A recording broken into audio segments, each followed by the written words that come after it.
Hello everyone, and after a 1 week break, welcome back to another brand new video. And today we're going to be talking about the most recent episode of Pokémon Horizons. So today's episode was pretty plain and simple. Long story short, we finally get to focus on Dot again.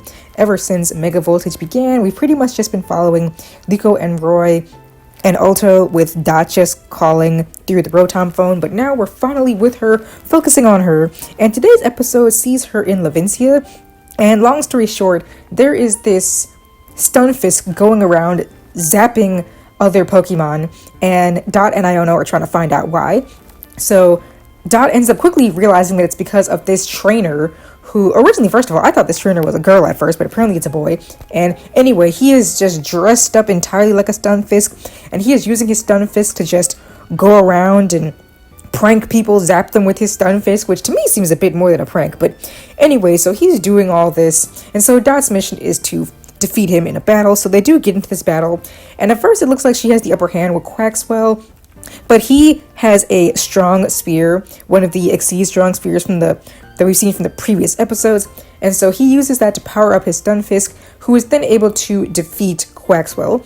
But don't worry, Dot is able to take over the battle with Tinkatuff, and not only does she manage to hold her own, Dot terrestrializes her for the first time, just like how Liko recently terrestrialized Hatchrim for the first time.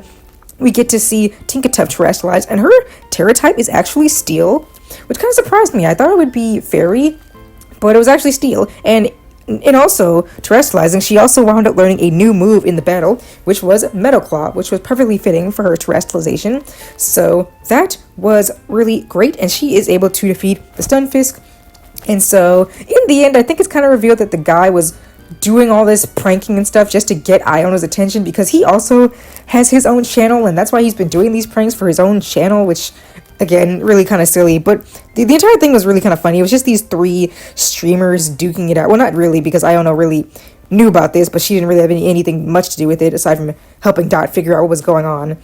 She was kind of just streaming herself most of the episode, so I just thought it was funny. The main people in this episode were all streamers. And so yeah, overall I thought the episode was interesting. I love how it focused pretty much entirely on Dot. We don't even see Liko and Roy until the tail end of the episode.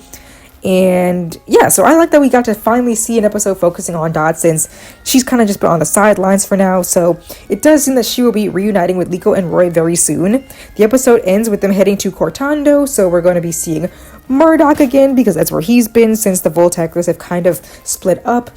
And Dot will be reuniting with Liko and Roy as well. And it looks like Liko will even be battling against Katie. So looks like there's going to be a lot for next week. So you guys can let me know what you thought of this episode. If you guys were happy to see a full episode focusing on Dot today, seeing Tinkatuff terrestrialize, and anything else you enjoyed.